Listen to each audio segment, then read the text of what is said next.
Hey everyone, welcome back to my channel, and I am here to film my TBR check-in and book haul for the month of August.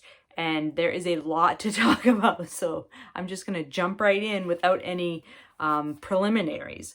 So, as you all know, in the month of August, I read 25 books total, which was, amazing and super exciting, and really pleased with my progress on that. And I tried to read 20 and made it to 25, so that was awesome. 11 of those books, let's look at our table here. 11 of the books that I read were off my own shelves. I brought in 16 books and 2 were unhauled. So that left me with a +3 for the month, which brought my total, my physical TBR, back up to 134. So yeah, we went in the wrong direction, but I think for somebody who bought 16 books in 1 month into the house, that's not so bad. Not so bad. So I want to break it down for you for what the 11 books that I read off my shelves, what those books were, the 2 books that I unhauled, what those were, and then the books that I brought in we'll do at the end. So let us discuss it. So off my ancient TBR, which if you remember are these 2 books, these two shelves behind me. These are the oldest books in my physical TBR. And I'm trying to read these down and really focus on these books for the year 2021. So 3 of the books that I completed were off the ancient TBR. The first one of those is The Lion's Daughter, a romance novel by Loretta Chase. I read The Only Problem by Muriel Spark, which was just a regular fiction. And then a YA, Out of Nowhere by Maria Padian. So yeah, those were the 3 that I completed off the ancient TBR.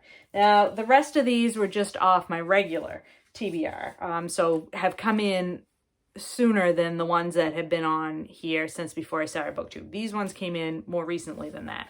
So I read from those shelves, I read The Cost of Living by Deborah Levy, which was a nonfiction essay collection.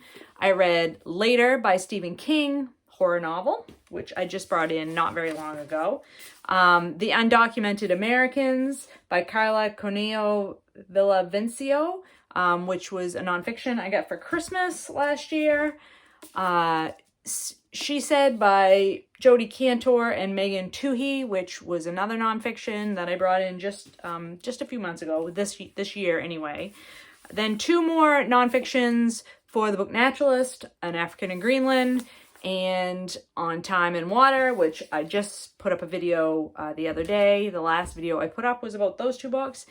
And then the last 2 books that I read from my physical TBR are 2 new books that I brought in this month. I brought in The View from Flyover Country, Dispatches from the Forgotten America by Sarah Kendzior, which I purchased at the beginning of August. And then Shadows and Death by J.D. Robb, again, which I purchased at the beginning of August. So those actually are part of the 16 books in, but they're also part of the 11 books out.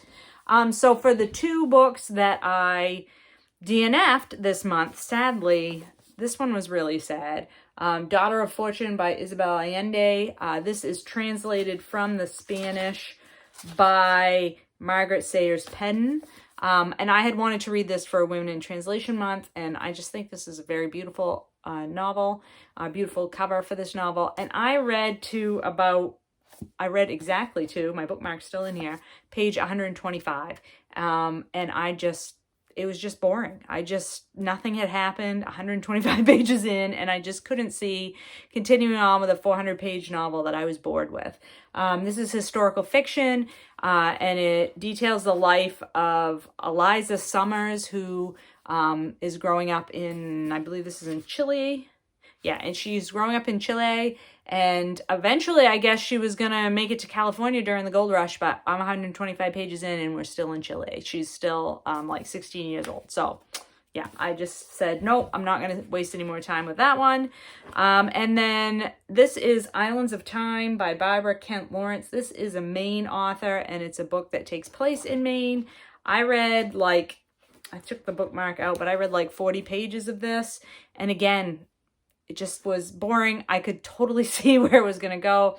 This is a novel about a woman who used to come to a summer colony on the coast of Maine when she was a kid in the 50s, and all the prejudices between the rich summer folk and the local poor people. And now she's 50 some years old. She's come back to this summer colony in Maine to try to deal with the fact that she had fallen in love with a local boy, and because of the class differences, they never got together. And I could tell where this book was going to go 40 pages in, and I just was not willing to spend any more time on that journey. So let that one go.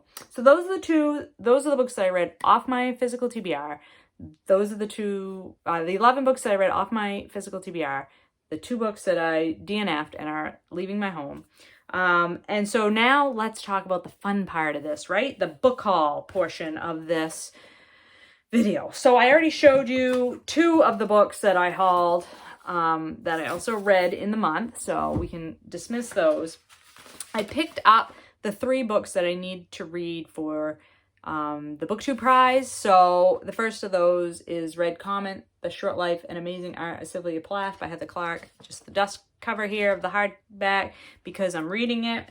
And I don't have the hardcover right here with me. I also picked up Inferno, a memoir of motherhood and madness by Catherine Cho. This is another memoir about a woman who, I believe, experiences some kind of mental breakdown after the birth of her child. And then After the Last Border, 2 Families and the Story of Refuge in America by Jessica Goudeau, another immigration story. So looking forward to those for the Booktube Prize. Won't be able to talk about them. Let's see, how shall we talk about this? We'll save these all for last. For free, my mom picked up a bag of books that somebody had out beside the road that they were just giving away. And in that bag of books, I found this Margaret Atwood novel, The Heart Goes Last. I've been wanting to try this one because this is a dystopian novel. It takes place in the near future. The economy is like crap, and this young couple are experiencing a lot of, their job loss, bankruptcy, all that kind of stuff. And they sign an agreement with the government to gain housing in this house, but they can only live in it for 6 months. And then the other 6 months of the year, they have to live in like a jail type situation. So I don't know, sounded intriguing, and sort of like Handmaid's Tale-y kind of thing. So looking forward to trying that one out. And then the novel Sanctuary, the channel The Novel Sanctuary, has been raving about Elizabeth George novels. And this is the first book in I can't remember the name of the series, but I wanted to start with the first, it's a mystery novel, it's a mystery series, and it sounded so good when she talks about it that I wanted to start with the first book in the series, and that is A Great Deliverance. I wish I could remember. Linley. Thomas Linley is the inspector, the Scotland Yard inspector. And so this is the first book in that series, and I've been wanting to try it. So I picked that one up from Paperback Swap. Okay, the rest of these I picked up, I went to a library book sale at the very beginning of August that I randomly happened upon, and that was the most amazing book sale that I think I've been to in a while. So these 2 books that I've already talked about, I picked up at that book sale. And then all of the rest of these for a total of $7.50. Kim at Middle of the Book March, you'd be so proud of me. $7.50 for all the rest of these books. The thing that I was the most excited about are these 2 books. These are hardcover books called Eleanor Roosevelt's My Day. This is volume 2, the post-war years. And this is a collection of her newspaper columns that she wrote in, I think in a Philadelphia newspaper. I guess it was syndicated, actually. I thought it was in a Philadelphia newspaper, but it was syndicated to hundreds of papers nationwide. This was her daily diary to the nation. She wrote a daily column in the newspaper that just talked about life in America as she saw it. And in this volume, these were her columns from 1945 to 1952. And I also found, this is volume 3, her columns from 1953 to 1962. So I was thrilled to see this. I never thought I would find these books. I've been searching online ever since I read The Black Cabinet, which talked about this newspaper column that she wrote, and I love Eleanor Roosevelt, and I really wanted to check these out. Now, you can read the columns online in like an archive type website, but I really wanted to read them in a book format. So I was able to find those two at the library book sale. And then, of course, they didn't have the book one, so I had to go online, and Thrift Books came through for me, and I found Volume 1, this is her columns from 1936 to 1945. So I am just over the moon. When I found these two volumes at the library book sale, I literally exclaimed out loud to the universe, "You've got to be kidding me!" I'm so happy to find them. So that was a thrilling discovery at the library book sale. And then the rest of these were also from that library book sale. I found The Best American Science and Nature Writing. This is the 2004 collection. You know how much I love those collections of science writings. I got Jane Austen's England, Daily Life in the Georgian and Regency Periods by Roy and Lesley Adkins.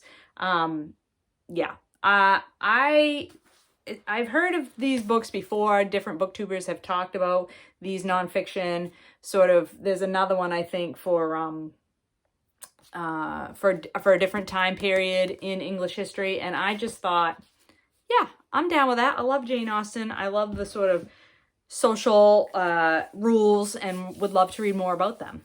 And then I found this, looks like brand new hardcover copy of David McCullough's The American Spirit, Who We Are and What We Stand For. I don't think this was ever read. The pages are like crisp and brand new, and they have like illustrations in them, and I couldn't pass it up. I mean, I just couldn't pass it up. I love David McCullough, and I'm sort of collecting all of his books. I found this hardcover of The Wizard and the Prophet, Two Remarkable Scientists and Their Dueling Visions to Shape Tomorrow's World by Charles C. Mann. I read Mann's nonfiction books 1491 and 1493, which were sort of histories of North America and the world, and I really, really liked those. And this one is about two 20th century scientists whose diametrically opposed worldviews will shape our relationship with the planet and our ideas about how to confront the challenges of tomorrow. So this is about the ecologist William Voigt, and he is another scientist, Norman Borlaug, who was a plant scientist.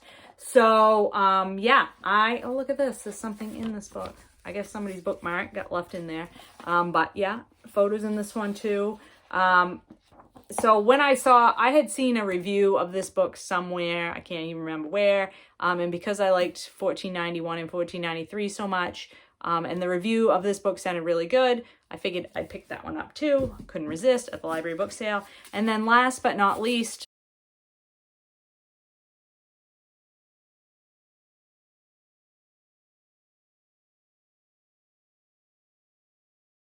I had a second J.D. Robb book in the series, in Death series, Faithless in Death. This is the next one I need to read in the series. The one that I showed earlier, I think, was number 51, and this is number 52. So was thrilled to find that in a brand new hardcover as well. Yeah, can you believe all of those books from the library book sale? $7.50. I was thrilled. So yeah, August, not only was August a great month reading-wise, but it was a great month book purchasing-wise. So I gotta try to be a little bit better in the month of September. And I gotta try to read some of these books and get myself back down to under 131, because that's where I was at the end of July. So we'll see. I am not ashamed. I am not sad, and I am extremely happy, as a matter of fact, that these books came into my home. So anyway, that's where we're at. I hope that you're all doing well and finding some great books to read, and I will talk to you later.